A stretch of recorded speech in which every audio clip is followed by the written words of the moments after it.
If it became necessary to make a last-minute substitution in the crew, how would that affect the launch schedule?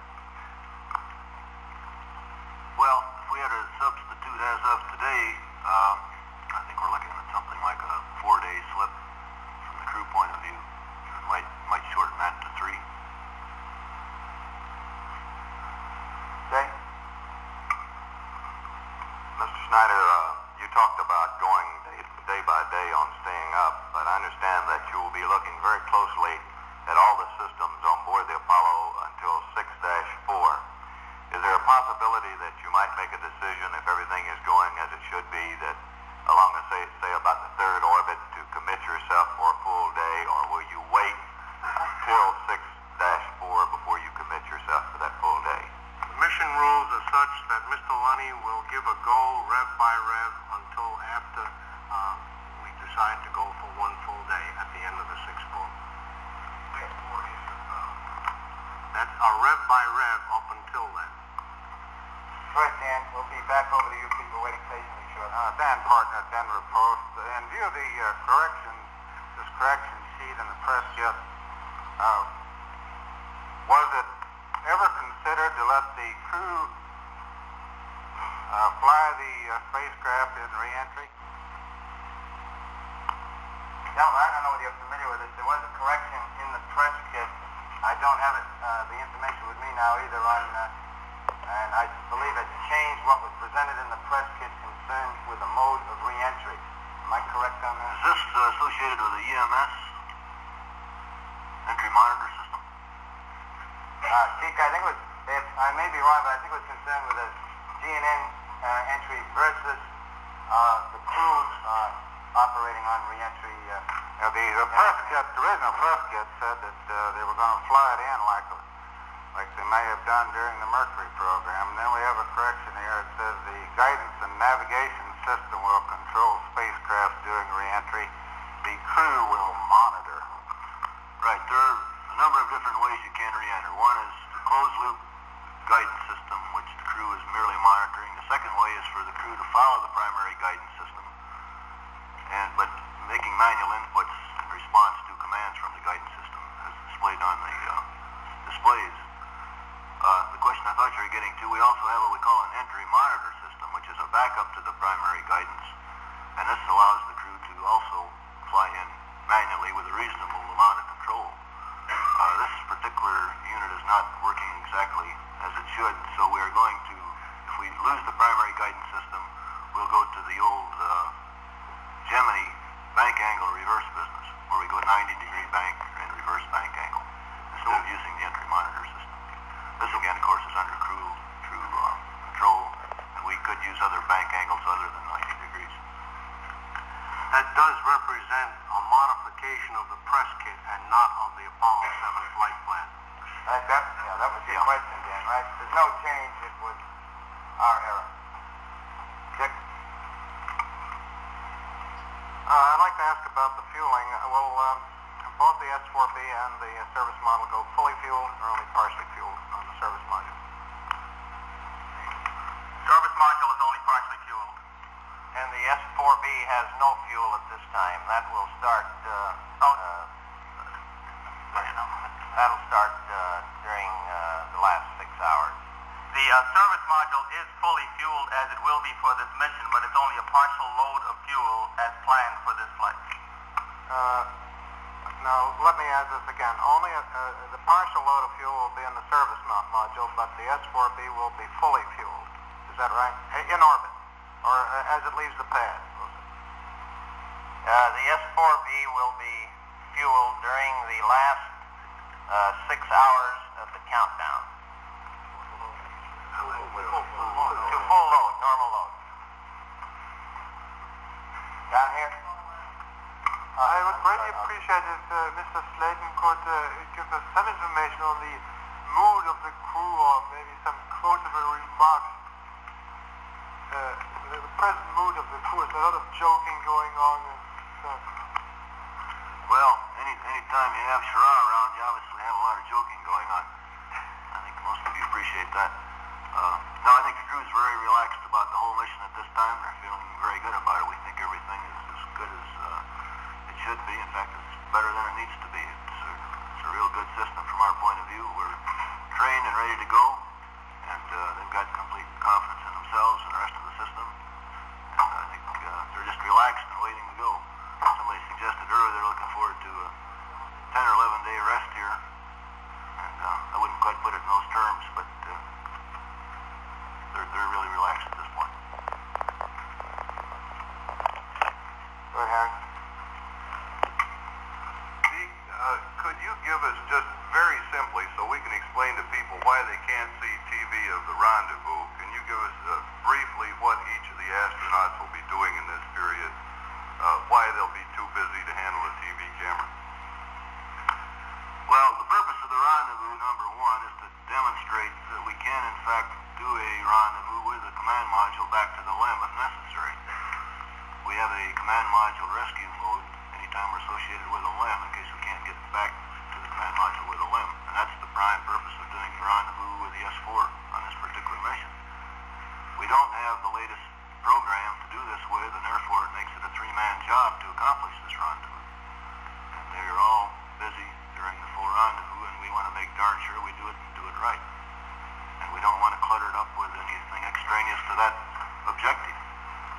And we are intending to take some photographs, but we have no intention of using the TV through this phase of the mission. I don't know. I thought everybody had seen the sample of that TV ball, and I guess those of you that haven't, my impression is that you aren't going to see anything on it anyway. And you might better have some good photographs.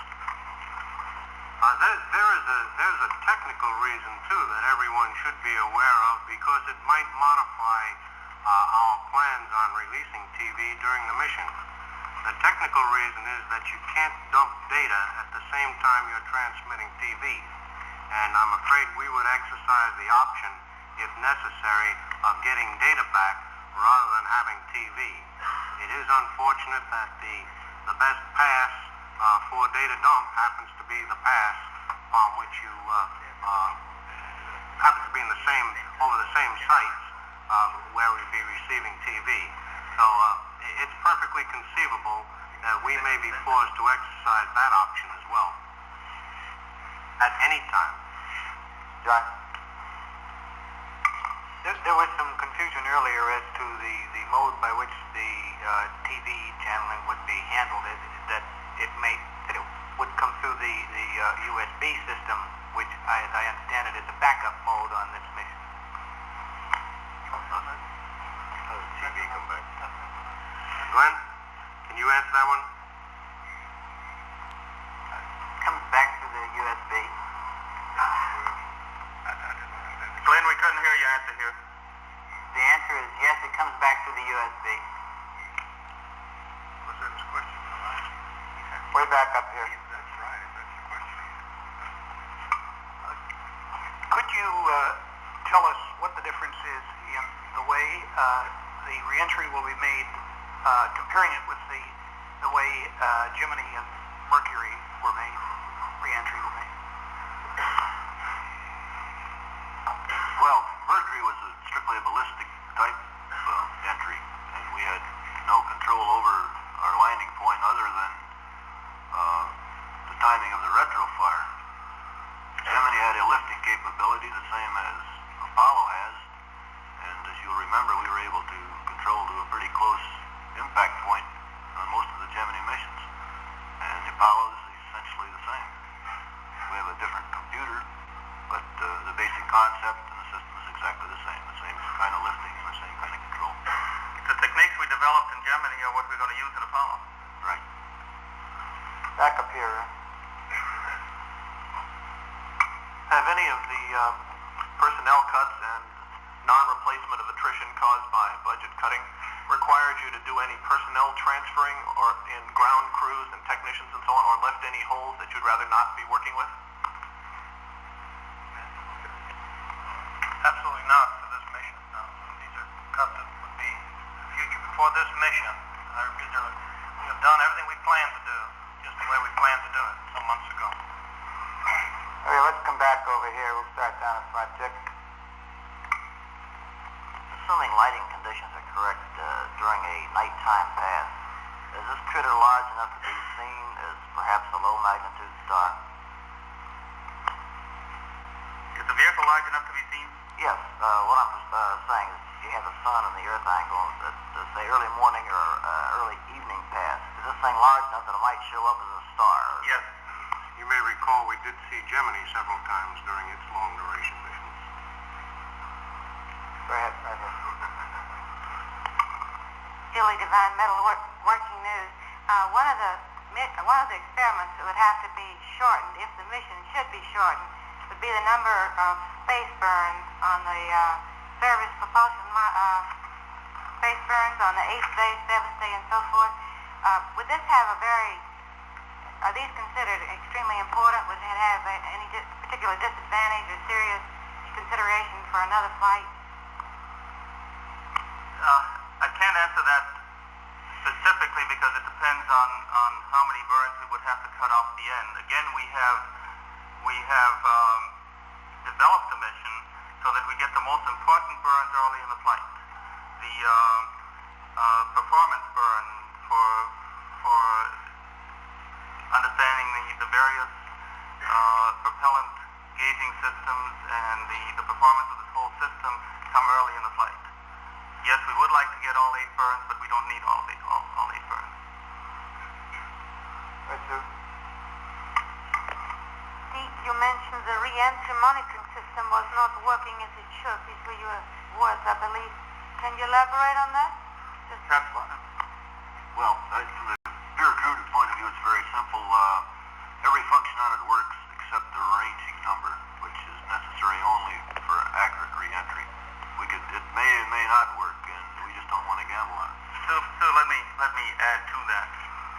During checkout here at the Cape, we found that one function in the entry monitor system, which reads out the range to go during a re-entry, intermittently malfunctioned.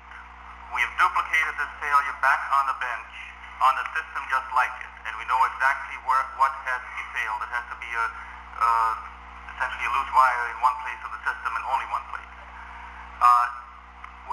In order to replace the system with another one, we would have had to pull out the big main display panel, the crew display panel with all the switch functions on it. We felt that this could lead to other faults or other failures that we did not want to face after all of the checkout. In other words, we checked all of this out, so we did not want to pull the panel out. And we therefore selected to fly with the system as it is, since we understand the fault in it, and since this portion of the system is needed for a lunar re-entry, but not for an Earth orbital re-entry. In other words, that part of the system we don't need for an Earth orbital flight. Oh, I'd say about a month ago. Do you remember, Uncle? Yes, about that. Mr. Beck? Coming up on that side, man. We heard yesterday that Mr. Sherrod gone dove hunting. Can we have the latest medical score on the astronauts? Presumably he came back okay. Are there any sniffles or snuffles, or is everybody medically A1?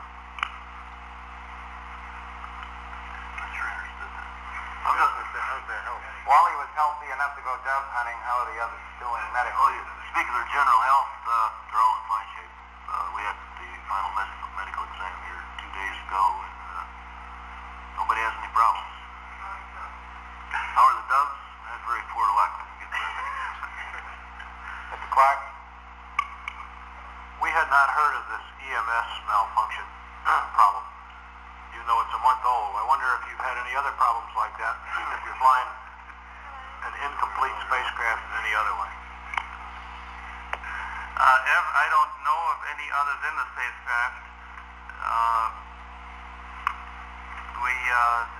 We looked at this one very carefully, and as I said before, we decided to fly as is because we understood it and because it's not a mandatory system for an Earth orbital flight. And I don't know whether Doctor can think of any others. I've reviewed the list of all of the things that might concern people as recently as yesterday, and I sure don't know of any. I think we ought to make it clear that we don't consider that as a problem, anyhow, because as George indicated, it is not necessary for this mission. It was one of those nice things that you'd like to have working, and it's not, so it's no big deal.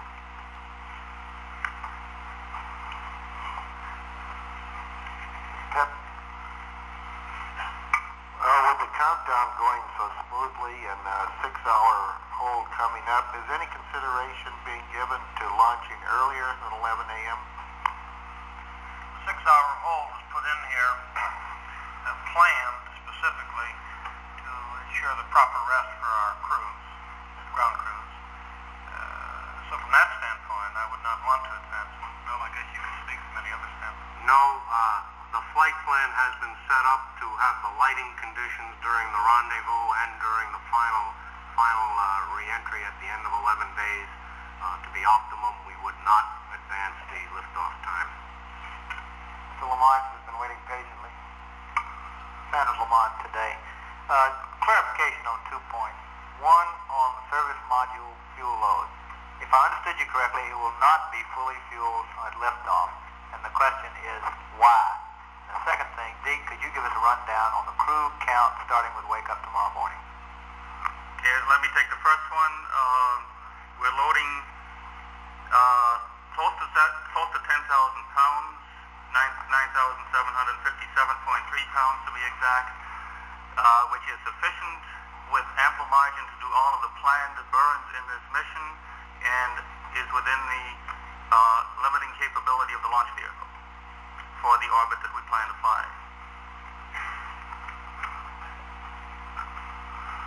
What percent is that in terms of roughly?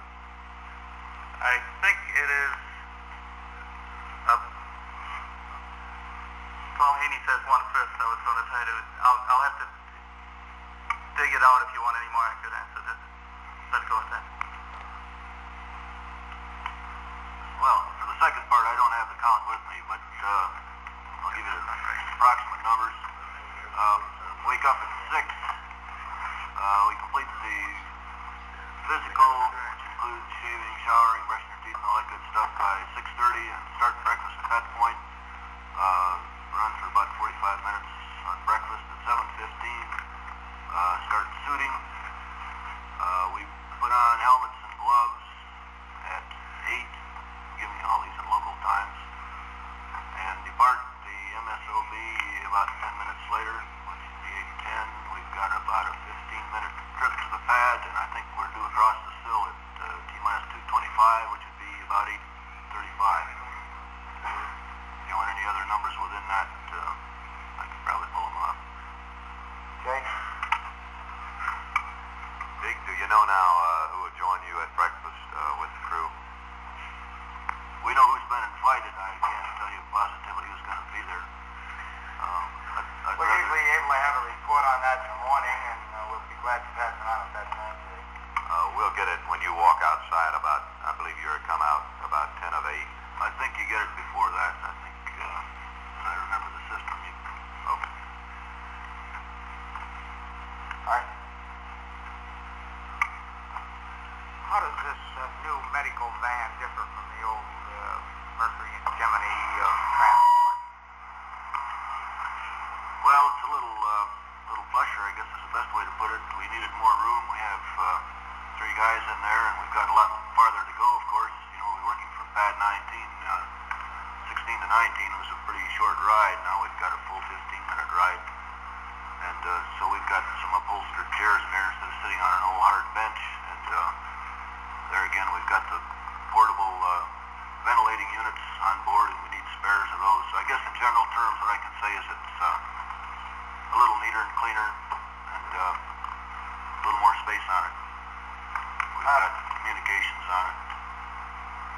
From the absence of hands except for a few, we'll take a couple more questions and then wind up, and here come the hands. Go ahead, Harry. Does the fact that you can't test the EMS in space rule out the possibility of a lunar flight on Apollo 8? No. Go ahead. I don't see any others. We'll make this the last question. It's getting a little warm in here. We are approaching the hour. Go ahead. Deke, what of the original astronauts will be involved in this flight, and where will they be stationed?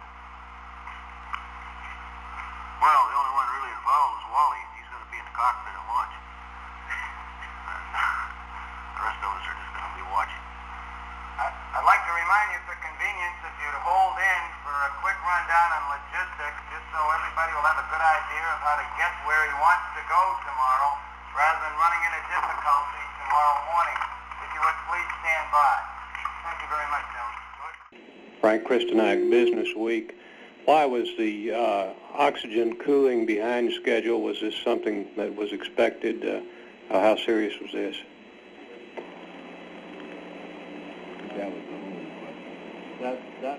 That was not expected. Matter of fact, in all previous tests and firings was a pre-cooling achieved in time. And today, for reasons not yet known, it took somewhat longer.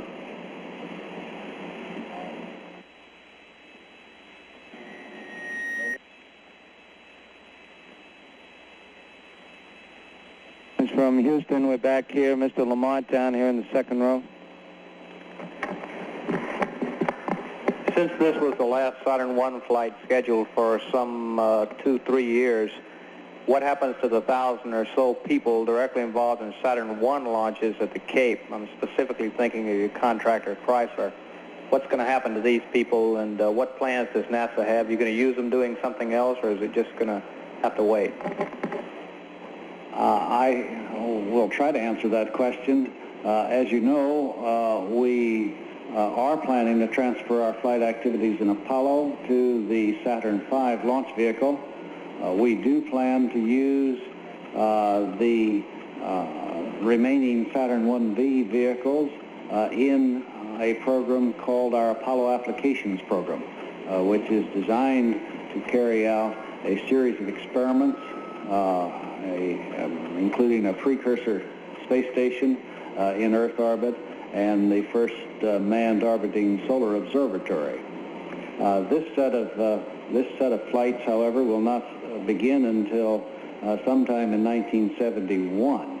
In the meantime, we plan to place complexes 34 and 37 in a standby condition, capable of being called up within 9 to 12 months for support of the Apollo program should it become necessary to revert back.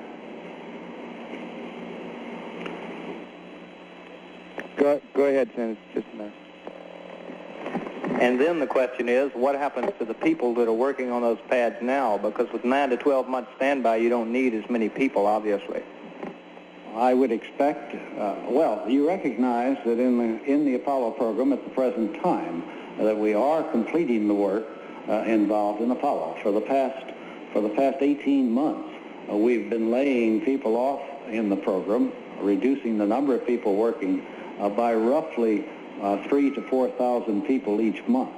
That reduction has been taking place back at the factories where these parts of the program have been completed. As the completion of the work progresses, there will be reductions in the working force. That will, of course, also take place here as we adjust the number of people to the needs of the program. George Alexander, Newsweek. Schirra complained about the flight being sort of bumpy during second stage operation. Have you got any idea of just how rough it was and why? I got a completely different impression from listening to every word on that transmission.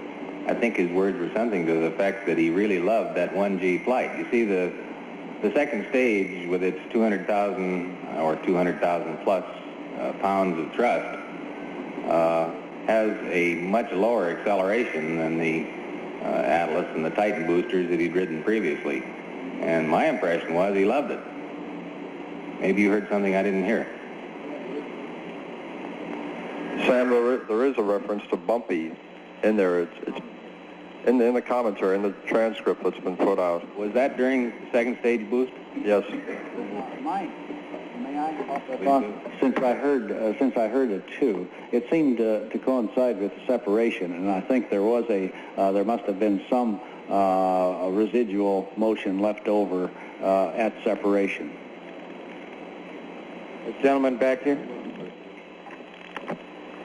Hans G. Meyer from Riyadh, West Berlin and Voice of America. the Apollo 7 flight, as successful as it just was until now, is it already an encouragement for letting encircle Apollo 8 the moon?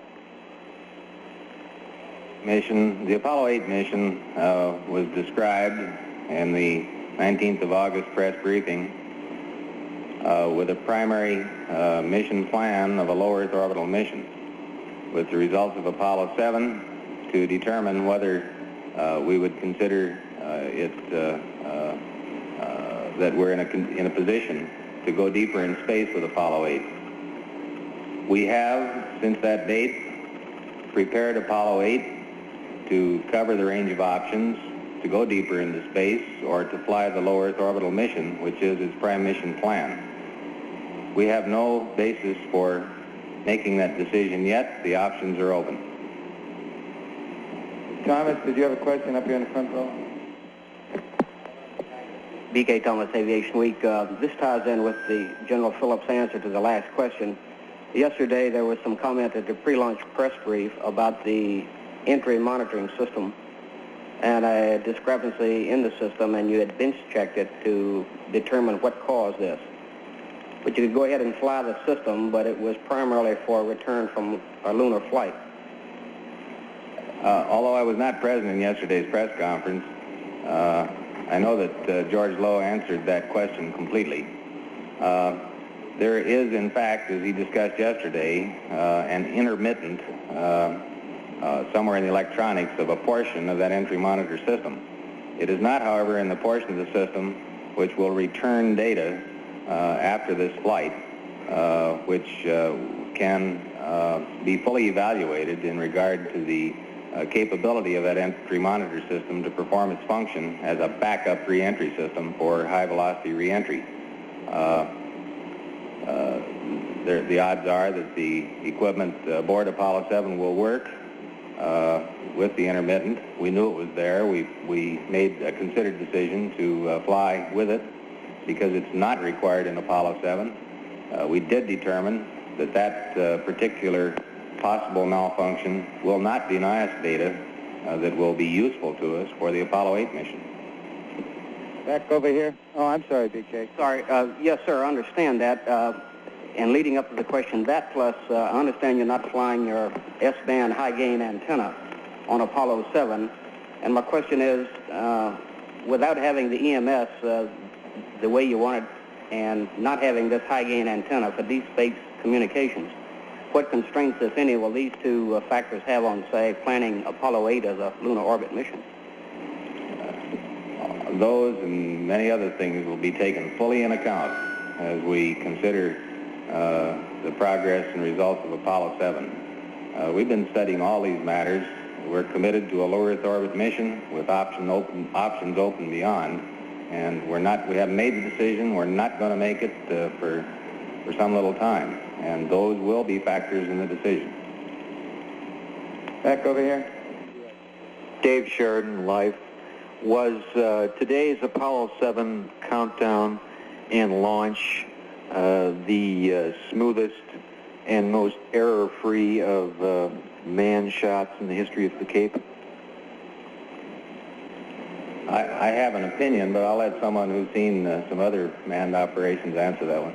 Well, I thought I answered that in part at least earlier. I would say, however, that it was a very fine and excellent and smooth countdown, particularly when you consider the fact that this was the first time in some 2 years that this pad was actually used for launch. I believe it was an excellent countdown. I believe that that other countdowns have also been excellent. I believe that the Apollo team has been doing an outstanding job in perfecting their techniques for launching these vehicles. We've had so many smooth and free countdowns lately that it's difficult to check them all together. Sue? I have two questions. One, General Phillips, Mr. Lowe told us yesterday that the problem in the EMS dealt with the ranging. The rest was okay, and we wouldn't need it anyway. Now, my question is the crew going to monitor the rest of this EMS system at all, or will it be out of the circuit altogether, as I was led to believe? This is question number one. It's my understanding that our flight plan contemplates using the entry monitor system if it's working. Now, let me reemphasize, that's my understanding of the flight plan. It's in there. I will have to verify it. Thank you. My second question is a follow-up to Merrill Muller's on the angry alligator type problem.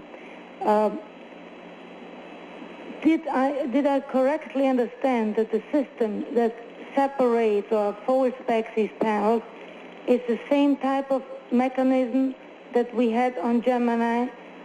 And also, what is a system that will, on future missions, completely separate these panels?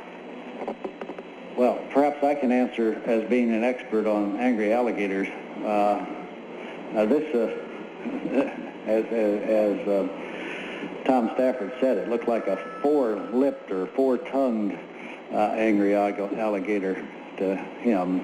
Actually, we don't have enough knowledge at this point in time to define what caused the hang-up on the last panel to be deployed. The mechanism, however, is quite different in the deployment of this particular shroud, really the adapter section, and the shrouds we used in the Gemini for covering the Aegenas. The second thing is that we will not be using this same mechanism, but we'll use an altered mechanism on future flights where the shroud will be completely deployed. It again. I mean, how are you going to get rid of the panels? Deploy them? Yes. They will be deployed by explosive charges and aided by springs.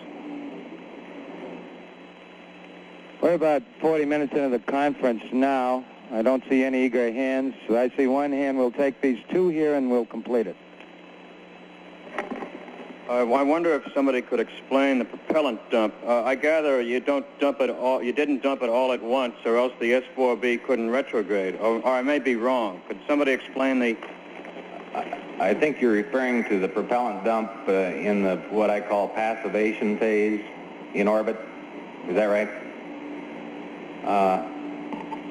In the first orbit, the passivation phase, let me check the timing of it. Yeah, it started at 1 hour and 34 minutes. In other words, it started as we went into the second orbit. And the way the passivation is accomplished is to open the main liquid oxygen valve such that the liquid oxygen under the pressure that's in the tank pushes the oxygen out through the engine. And that's the method of expelling it. There's sufficient momentum involved in that fluid transfer to provide thrust. And the way that was accomplished was to open the valve, leave it open until the pressure depleted, and then close the valve. The tank was empty, in other words. A little later, and this was during the transposition and simulated docking phase, you may have heard a comment about a vent, warning the crew to expect some venting, possible venting from the front end of the stage. What was going on there was a small venting of the liquid hydrogen tank, which had not been dumped, in order to maintain the proper pressure differential across the common bulkhead between the oxygen and hydrogen tanks. Right over here. Excuse me. I think there's a little bit more on that which Dr. Miller wants to comment on. The retrograde motion of the stage in its final motion was through the use of another propulsion system entirely, the auxiliary propulsion system, which was still operable. Schneider, Chicago News. I'd like to try another mission duration question. General Phillips has listed several major objectives achieved today and possibly could have added some lesser ones. You will have a rendezvous tomorrow, and there'll be some propulsion burns later. But it would seem that a good share of the objectives have already been achieved. Won't the astronauts be largely tourists the last several days of the flight? I'm sorry, again, I missed the last line. Won't the astronauts be tourists in the last several days of the flight? You know, I'll be the happiest man in the world if they're just bored to death, and I am also. Really, seriously, it is likely that in the latter part of the mission that the timeline will be rather relaxed. And I think all of us will be very pleased if that's the circumstance. All right, Reg, we'll take this as the final question. Could you please spell out the status of the mission? How many orbits have you cleared so far, and at which point each day will you give another go decision?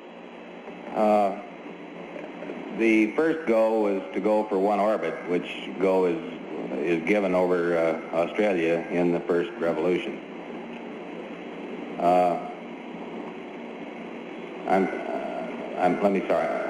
Let me back off. I'm sorry. The go for 3 orbits is given in the first pass over Australia. The go for a day occurs at about 7.5 hours while we're in the 6th orbit. So the next major commit decision is the go for a day, which occurs at about 6:30 or so this evening.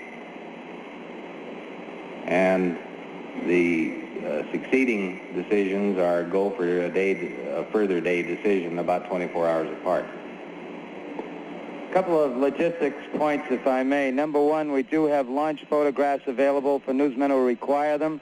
They're in what we call a broadcast van just down the walkway. We will make arrangements and have transportation available for any newsmen who would desire to go to the launch pad to view the condition post-launch. And finally, could you give me a feel of how many of you are going to Houston in the next 24 hours? How many departing in the next 24 hours altogether? Okay, looks like we'll have a pretty good number staying. Thank you.